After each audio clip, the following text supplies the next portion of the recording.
Okay, so I feel Jesus leading me to talk a little bit about how everybody is in their own spiritual war, and, well, at least everybody should be, but the point in making this video is how God is sharing with me that most people aren't battling.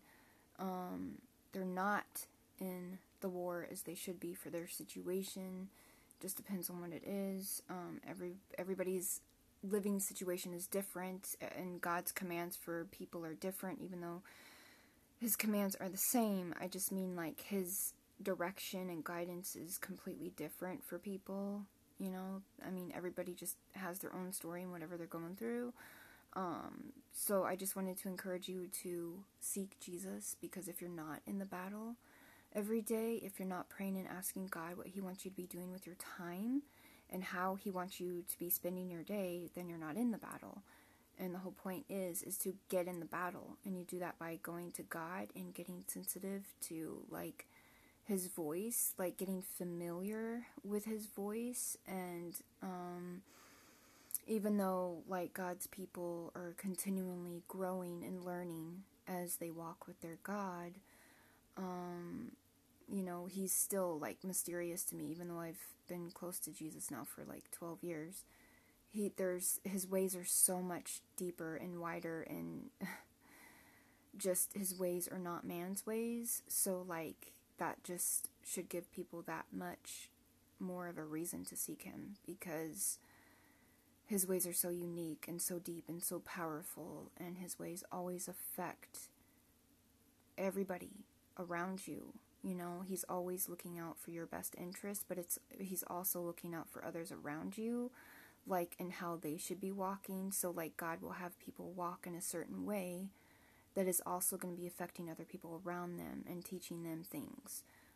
So, like, my point in sharing this is how God was just sharing with me that there's not many people in the battle, and it's because people aren't asking Jesus, they're not seeking God. So, sometimes people can judge others in their own understanding, because they're blinded spiritually, because they're not asking Jesus for understanding, and because everybody's situation, like I said, is different. And so people can actually misjudge others in the way that they're walking if they're not seeking God, okay? Because God's ways are peculiar. His people do walk in a peculiar way, and you won't get to know this part of God if you don't know God. And he has to be the one to share with you certain ways that he would be having you walk in your story, in your life. But he can't do that if you're not going to him. So I just want to encourage you to go to Jesus, ask him about the spiritual warfare that's going on every day for your soul and for your family's souls. And really, he'll use you. He'll use anybody who's willing to seek him for this understanding, because one person has so much power to turn so many away from sin, you guys, and turn them to righteousness. So, of course, God's going to answer the heart prayer of that person who wants to do what's right and who wants to know God's will for their life. So I just want to encourage you, get in the battle, you guys, and really start seeking Jesus for what his will is for your life. Okay, God bless.